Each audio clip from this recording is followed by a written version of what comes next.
Hello, welcome to our Q&A for this week for Module 3. And we were just talking about entities and entities more in a personal practice sense of like one-on-one as opposed to a house clearing. And it's fascinating, the series of events and how I learn how energies work through us to teach us. It's always happening in divine timing as we need. And I just had an interaction with a past client who was reaching out for another clearing.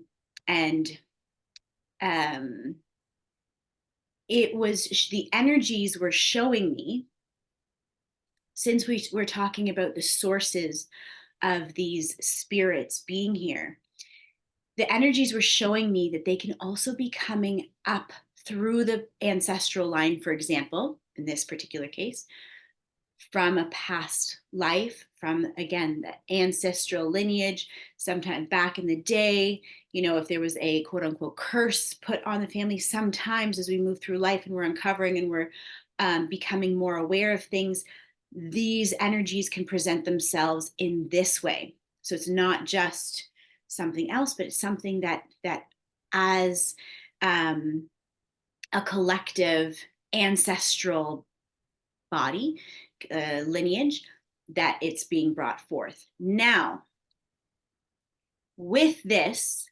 comes that whole philosophical view and viewpoint of, if we are all and we are not separate from, and our existence here is to remember our our oneness, and not just remember intellectually, but remember, we talked about remembering the dismembered parts, piecing them back together, reclaiming our wholeness. Then is there anything separate from us? There are definitely things that can threaten us, our physical elements, right? Like even the weather. We go outside, we can get frostbite if we're not having the right protection. But at the same time, one of the elements that is comprised within our system is cold, is wind, is water, right? So it gets very intricate, and it gets very mind webby, if you will, if we can claim that as a new word, mind webby. So it's interesting how this story weaves, and it's happening on a very physical level. I'm just talking about this particular client. So it can sometimes really challenge our belief of reality, challenge our belief of, well, if I'm in control and I'm everything, what is this? And this is why I say this huge disclaimer that the only thing that can threaten you is really your own mind. The only thing that's a threat when it comes to this. So can we compartmentalize in a way to be able to support somebody who's in a very real situation, whether it's just real to them or not? But regardless, very real situation, and maintain this higher perspective at the same time. Now, this also brings up another kind of element of, when I said, okay, first thing you ground, second thing you shield. Actually, the work starts before that. Once you are aware, you have the conversation before you go to help anybody or have any sort of one-on-one session.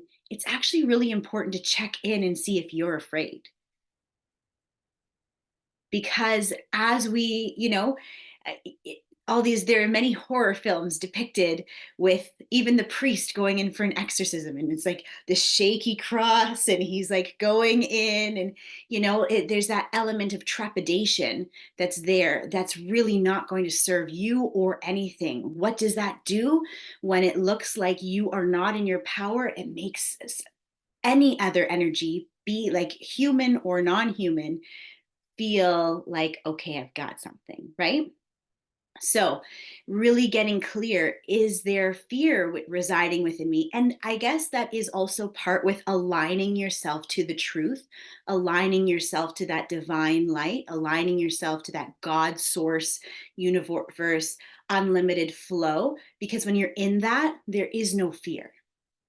If you're really in that, there's no fear. There's just open hearted compassion. And again, just to make sure that you mentally go through and check in, okay, is there anything that I'm believing that makes me vulnerable in this situation? And address that before you go in. Don't just be like, you know what? I'm kind of nervous about this, but let's just see how it goes.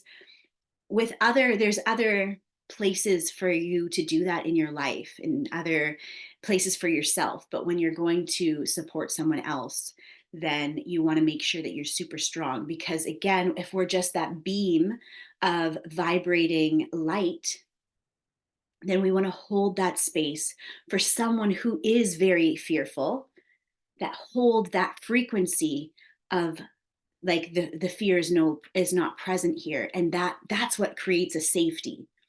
So whether or not it is, generated from their mind, generated from their past, their ancestral or some sort of collective energy that's now manifesting in this plane, in their experience of life, or not, it is, can you remain a pillar of light, of truth, of clarity, so that they could temper themselves to that vibration? And sometimes they just need that other person, again, to really anchor in their belief. I could say to this woman, do you know what? Go and put, a bowl of salt at the base of your bed or under your bed. Go and say this incantation 5 times. Do the crystal grid around your bed. I could say all these things, and she might not believe that she has the ability to expel or protect herself. And it's not about pushing people and forcing, no, you can believe in yourself and you can protect yourself. Of course, we know that, and everybody is just as powerful as long as they can get into their knowing, but not everybody can get in as easily, which is why we have these steps, which is why it's like inch by inch. We're just, start doing this to just protect yourself, and I will help. And it's like we're just hand holding a little bit until they have the confidence on their own to tackle these things. um, this particular experience that I was called to, I actually passed off to someone else. First off, this is something that I was going to share next week, but as a disclaimer, or not a disclaimer, but as a general rule, if you, as the practitioner, are pregnant, then you should not be interfering with certain energies. And it's not because you're not capable, it's because, and that particular time is a different time. It's a time of growth for yourself, as well as, the baby that's growing within you, the being that's growing within you. It's time of growth, not of interacting with other energies. And our perceptions are heightened during this phase of life. And so that can kind of call in this wanting, because we can sense things more easily. It's just not a role, and it's a chance to really respect this season of life. And so I am pregnant. And so I passed this particular one off, especially even though I know her, I know the home, I've been there. This is a very um, uh, aggressive situation that she's experiencing right now. So I will just say that. I will also say that it is completely possible to work on babies and children. And they're actually wonderful and open, and um, especially babies, pregnant women, to work on them. They like soak up that positive energy. They're just so wonderful, and they don't hold on. Kids don't hold on the way adults hold on in terms of like things that need to be let go. So that's always wonderful too if you have children, especially young children. Absolutely, you can send that positive, loving, light filled energy into their systems, and they are so wise. They know usually what to do with it. um, but yes, as a practitioner, best not to lead or command these types of energies and situations. Does anybody have any questions so far?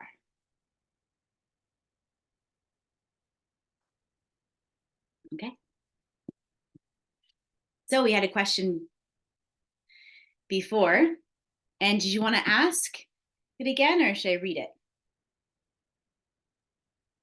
Yeah, sure. I'll ask it.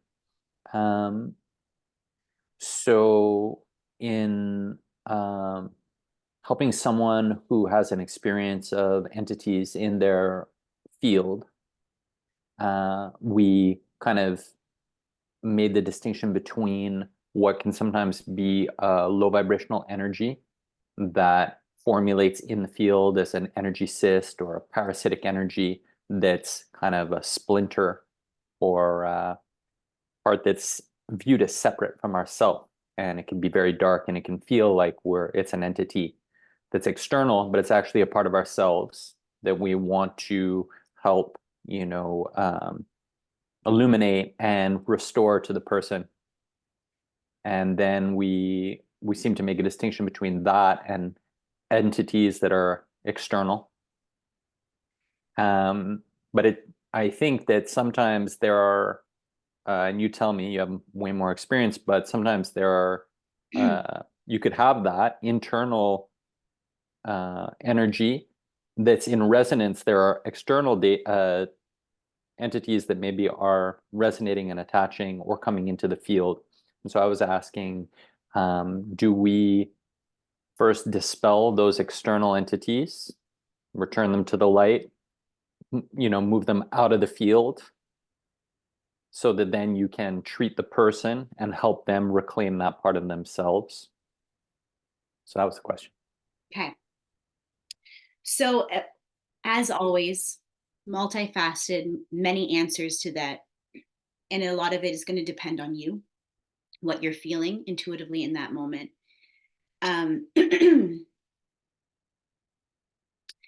Like I started off the call saying, is there anything separate from us? I don't know that there is. That it's my belief that everything is us on some level, whether that's a level that we're ready to see and accept and find harmony with or not. And I look at this work as, again, narrowing the gap between all of it. If we're identifying so much with this physical body, then of course it is threatened. We can become afraid of the wind. We can become afraid of the sun. And we do. We see it in our culture, right? So much sunscreen, or we stay indoors or whatever. Like, and there's the fear there. It's not saying that's silly, because there are actual, things that can then affect us on some level. Are we affected on a higher level? No, because we are all of that energy. So it's very intricate then when we're dealing with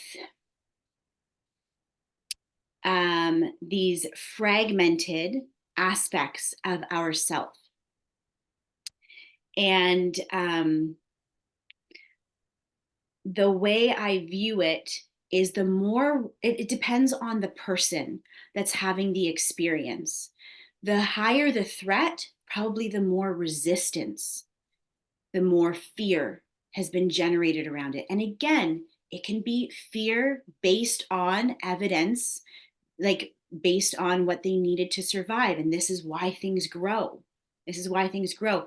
Is that same thing going to make someone else afraid? Probably not. Otherwise, and if they do, then they're probably having similar symptoms. So it's looking at I'm just trying to. I'm going to use this example that just kind of came into my field just yesterday. So there's someone who's experiencing more like poltergeist energy, where like beds are shaking and scratches are happening on their physical body, bruising, all sorts of stuff, right? Entities, am I right? And at the same level, as I'm saying, this ancestral line, something in the ancestral line is coming up to be seen. It's creating more fear. Is it really a physical, non-physical being doing these things, or is this coming from within to be seen on the outside? And can we even ever answer that question fully knowing? We can channel messages. I can understand and see what's happening on a certain level through my perception. At the end of the day, I don't know that that's what it is. That was just my guidance to get through this situation, to find support and space for someone to be able to let go. But I don't like making any like hard and fast rules or decisions around how things are, because I understand the limitations of my own perceptions and my own mind and understanding of this vastness that is this life that we are all trying to understand, and I don't think ever do, which is why it's this mystery. So let me just start right there. Let me just start with this particular case. Again, I'm not taking it on. However, if I was, it would be, and just like we talked about the home, right? Clearing the home itself. It's really about getting the person to see themselves, to be in the present moment, and to let go of burdens, fears, worries, all of these things that accumulate and create separation in our minds. The more we fear, the more separate we believe we are. And again, the more we get hurt physically, emotionally, intellectually, the more evidence there is to believe that we're separate. And so it's undoing all of this. It's really like this whole life is about not taking things personally. You know, we get hurt, like not taking it as a punishment or some sort of personal, whatever it is. It's not personal. And again, these experiences somehow trigger our minds to believe that it is personal, that this is me that's getting attacked. I am being targeted. I am the victim. It is me who is at threat.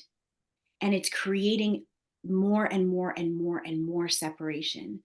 So for us, as these superhumans, we are trying to bring everyone back to the wholeness and back to the source of everything. And that's why we tend to do this, the soul retrieval, place it back in you.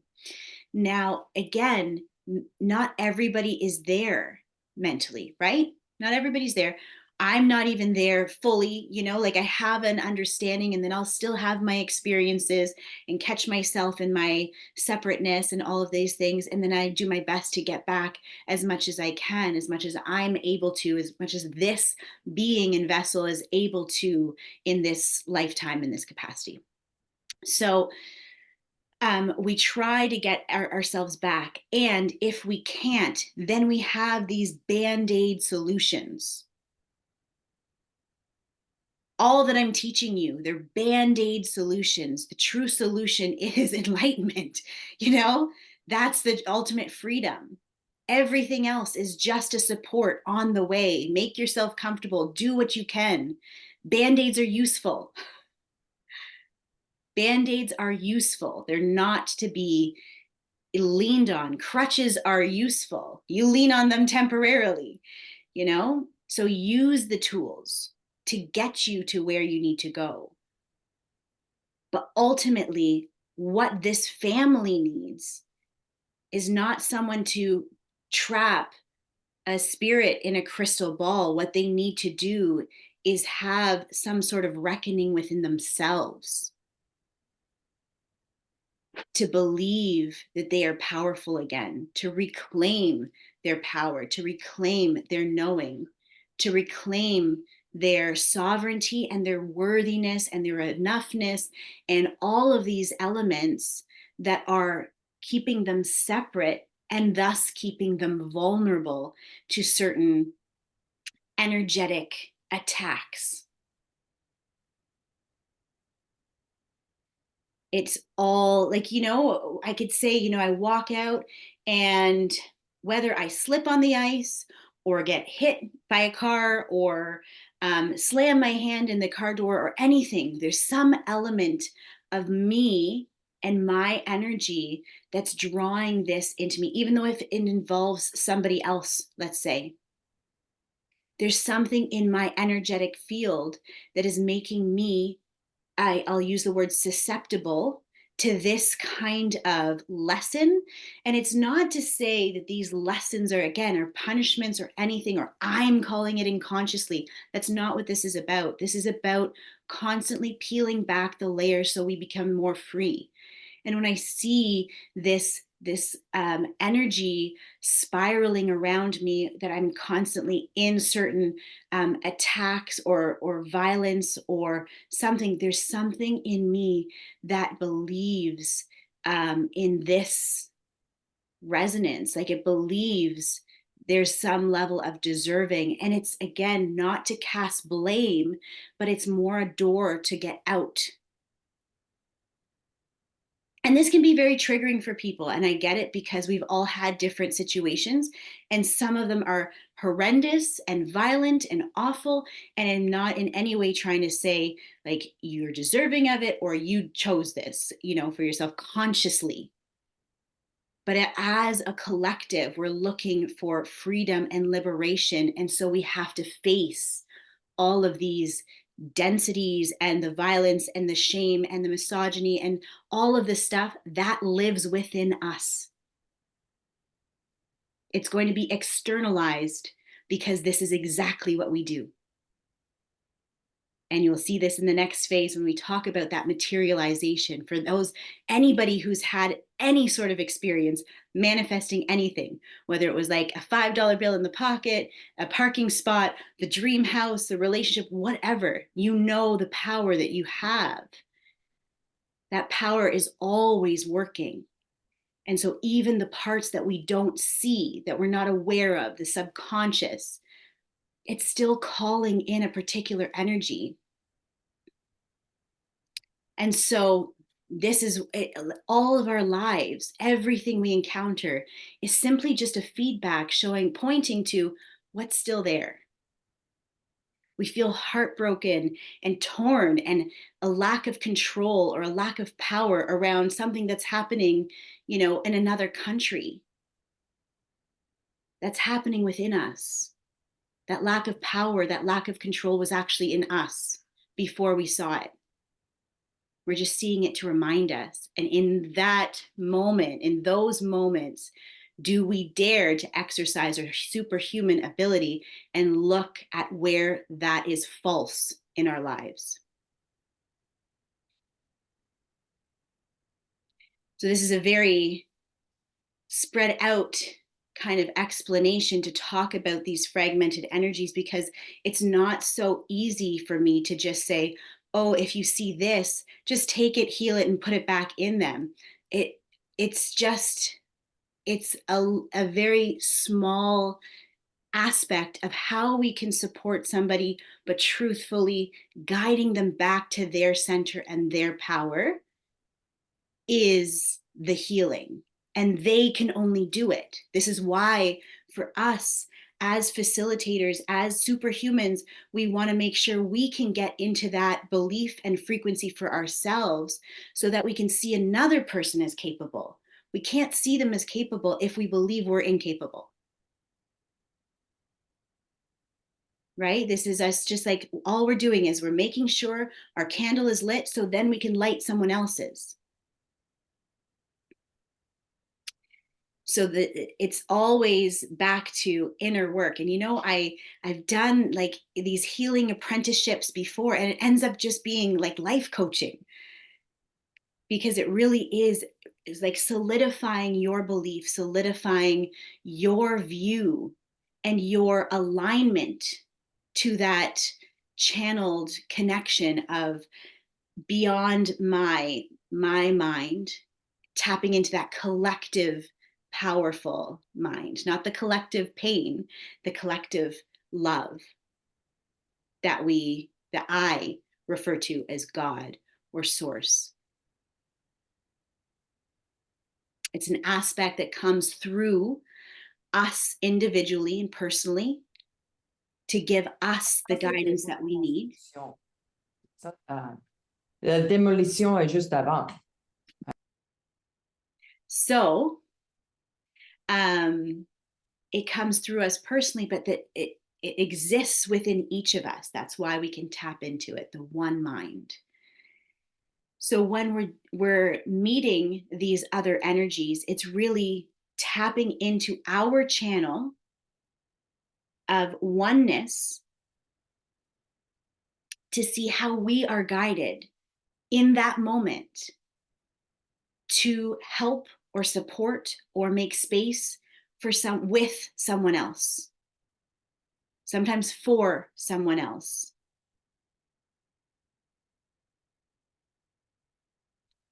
And so if we are getting that guidance, if in our discernment we're feeling, you know what, this is a piece that needs to go back into them now, then do that. If it feels healed, if it's ready, if this feels like, do you know what, this is too much for them in this moment, place it up to the sun.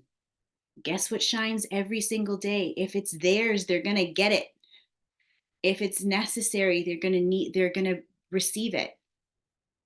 You can't mess it up. Even though we're so powerful, even we cannot interfere with the divine layout and unfolding of the next millennia. Like, we are so powerful, and yet there is something that is beyond us that we are a part of. So, maintaining your integrity around that is only going to help you mentally. If I'm nervous and I'm believing that I might be doing something wrong, it's only going to affect my piece of the universe.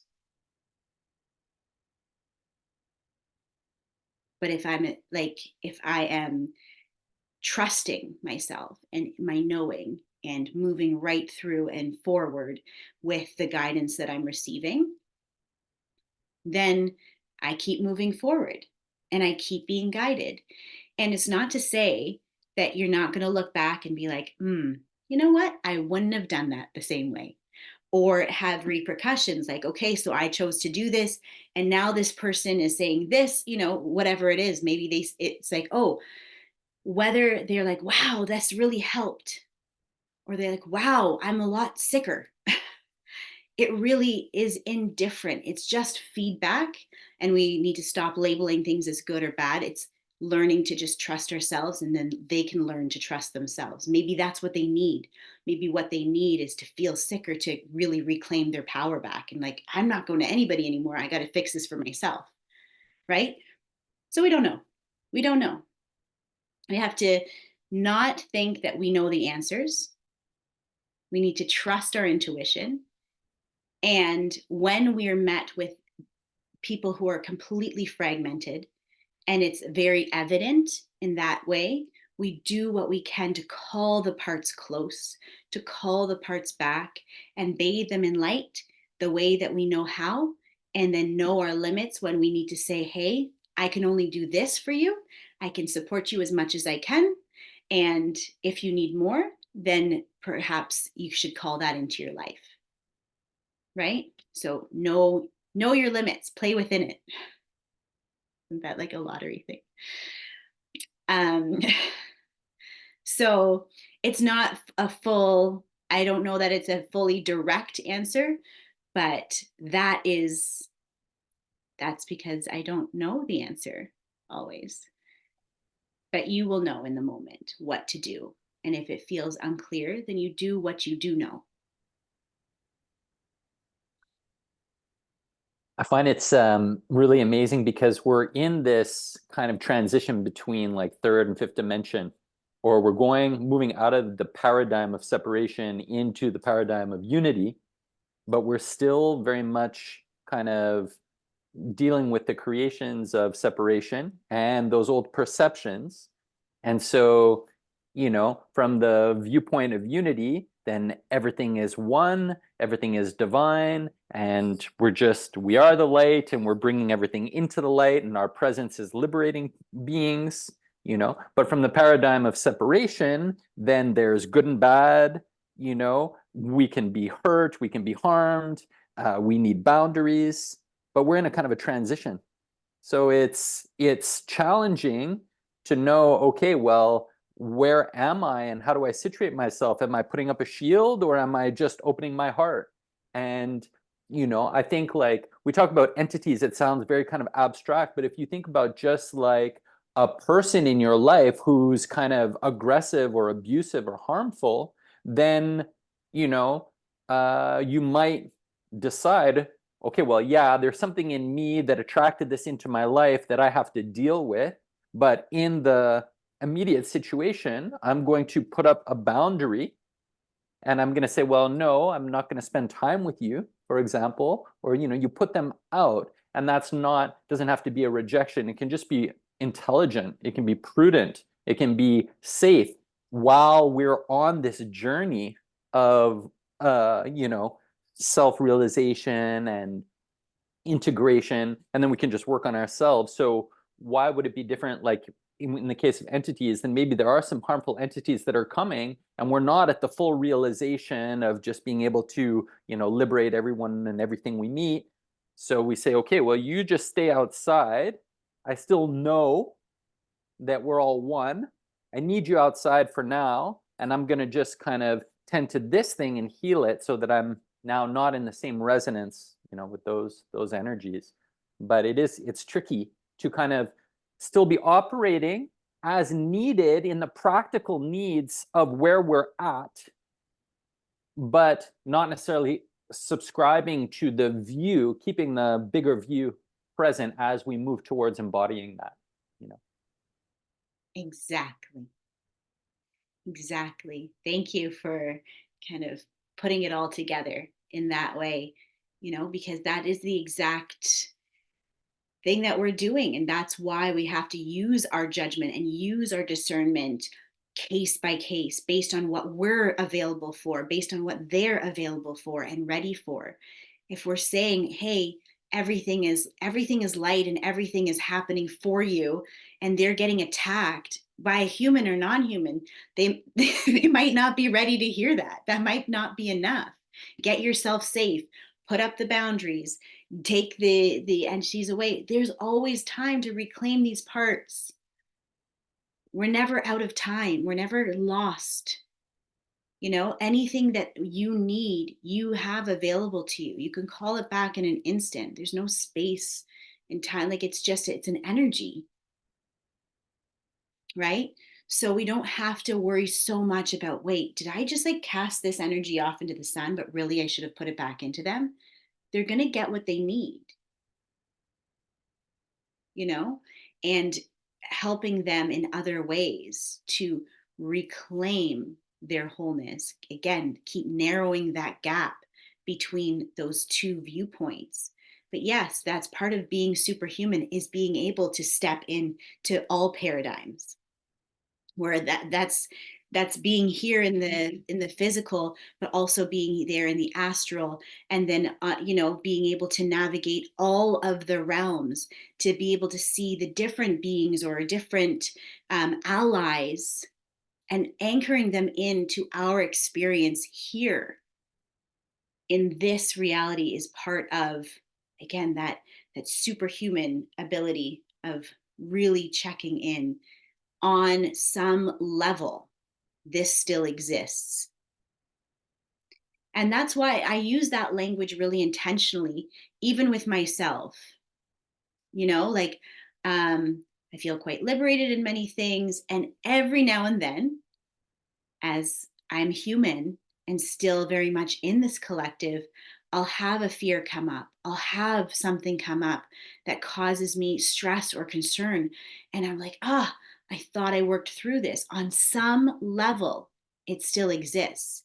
It's not maybe what rules my everyday thinking, my conscious mind all the time, but on some level, it still exists within me. That's why I'm seeing it. That's why I'm experiencing it this way. Or a part of me still is holding on. I've let go. I've consciously let go. I've done the rituals.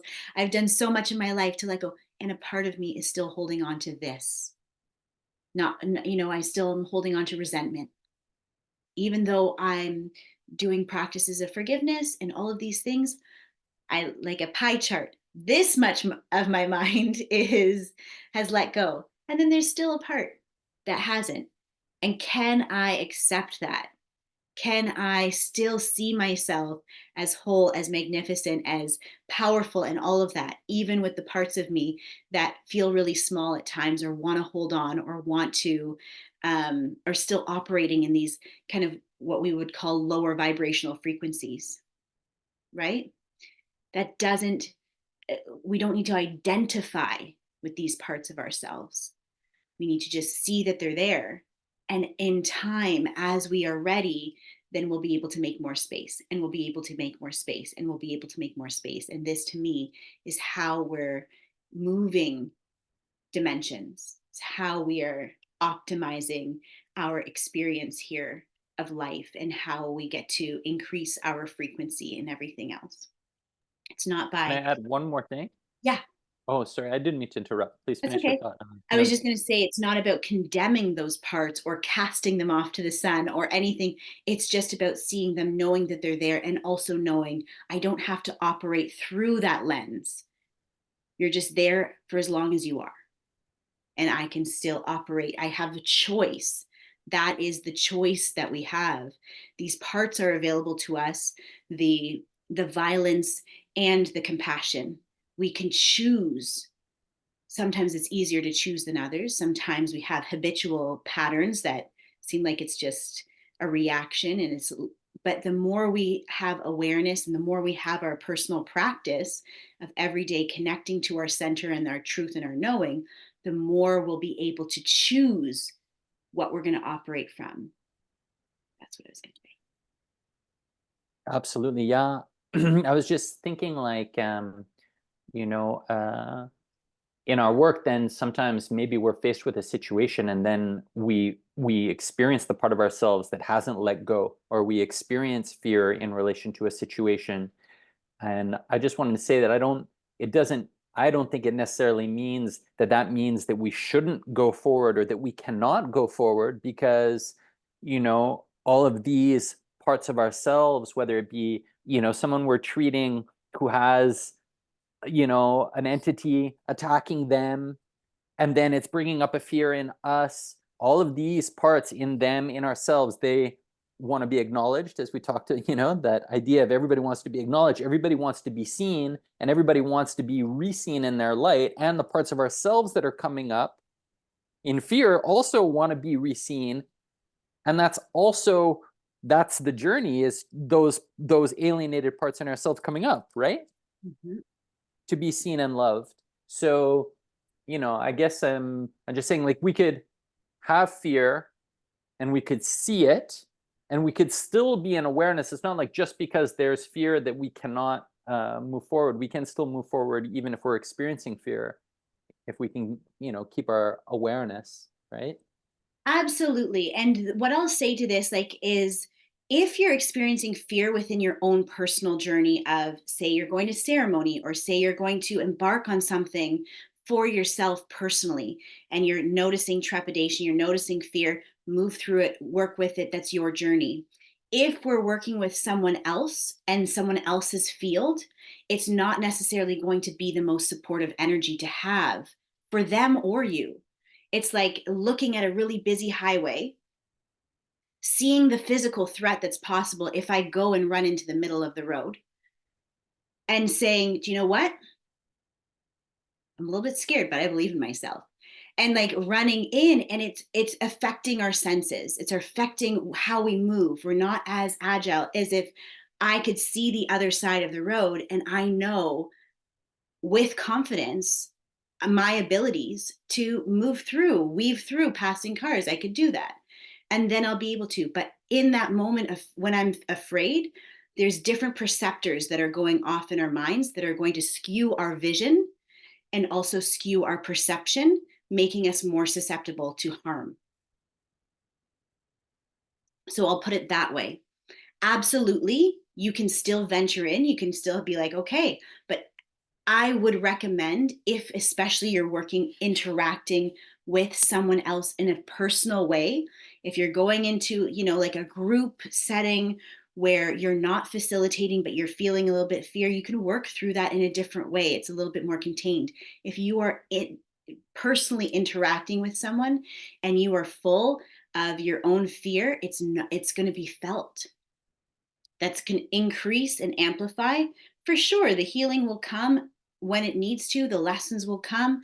And do we need to learn those lessons in that way?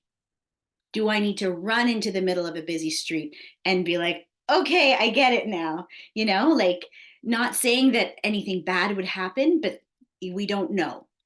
The point is to really check in with yourself, and there is work you can do ahead of time before stepping foot into that situation.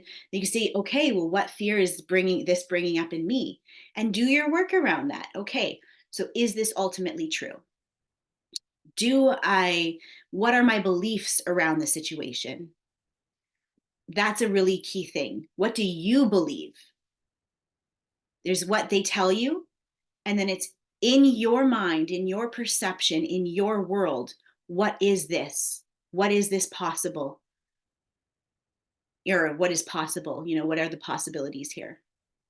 And navigating that with my sense of belief, so that when they're saying, oh, this and that, and they, sometimes are in a hyper state, that it's not also getting you in a hyper state that's just going to feed this energy. But rather, okay, thank you. What do I feel about this? Are there any fears in me around this energy? Absolutely, that's work for me to do. Is it necessary for me to bring that to someone else and then who's already in their fear and work with it through them? I don't personally believe that that is the way to kind of liberate this particular situation. However, if you are being guided, you need to listen to you, not me. Right? You can listen to you always. But my opinion would be, get yourself in a place where you can be neutral so that you can help and focus your energy on them, and your own fear is not overshadowing your ability to be present with someone else. And if it is, can we allow ourselves that permission, that boundary to be like, okay, well, I'm not here yet. I'm not able to be neutral in this situation. And maybe there's other things that need to be confronted then at that point, right? And that's how we can still do our own work around it, and also, support someone else as well. But when we're dealing specifically one-on-one, we want to be able to hold a space for them so that they feel it, not us. We are that pillar, and then we're going to help increase their frequency based on our own connection, but everything else is us just holding. So if we're contributing to this, some sort of like downward pull, excuse me, then it's not necessarily helping the situation in that way. But I also agree with you that it's a healing for both, to be able to recognize the fear and realize that there's something there. There's something there, and how do we move through this? But it's really, once again, just checking in deeper and deeper with our own inner world and seeing, what is this? How do I subscribe to this as well? How am I maintaining or keeping this frequency alive in the collective? I think if I may, I wasn't really talking about like being totally sucked into the fear and being totally afraid and then going in and trying to do a healing.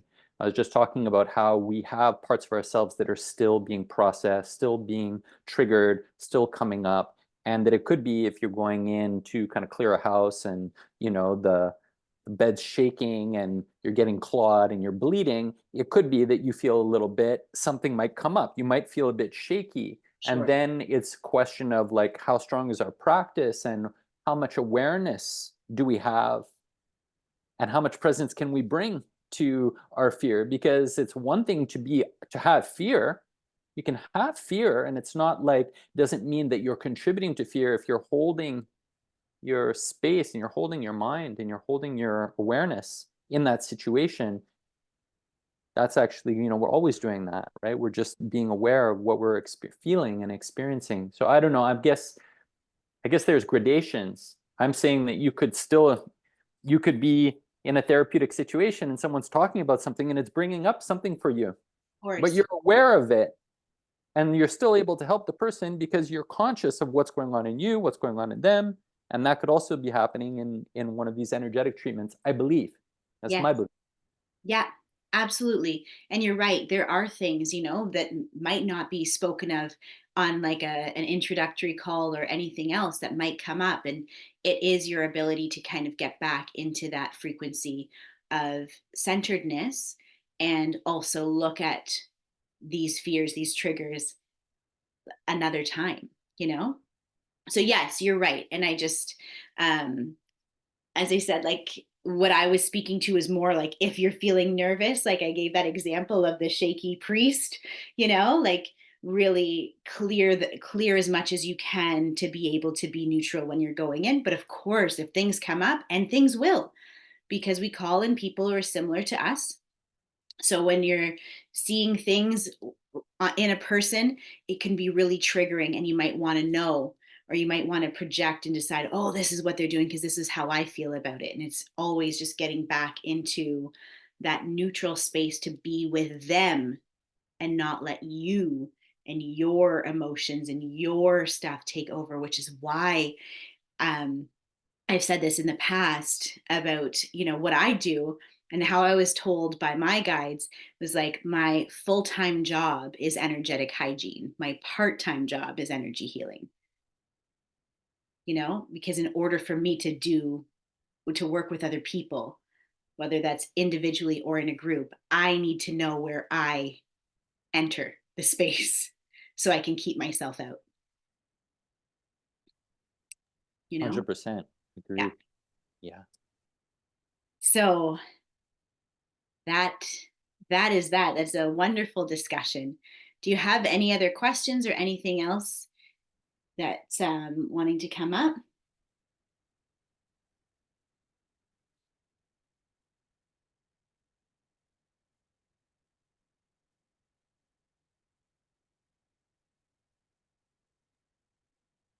I think we can close it there for now. We'll continue our discussion. So next week, we'll finish our discussion on these entities with honestly simple ways to clear.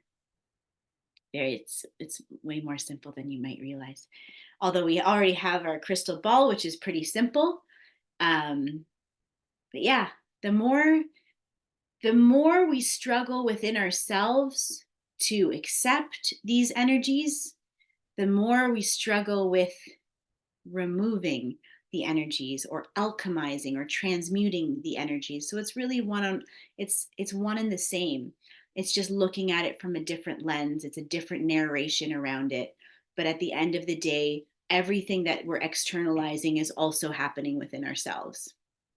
And so the more harmony and empowerment we can feel within ourselves, the more we're going to invite that into our external world as well as the external world of our clients, which will then hopefully ripple in. It's not just the energy work, but it's really creating this sense of harmony and peace and knowing and empowerment within every individual.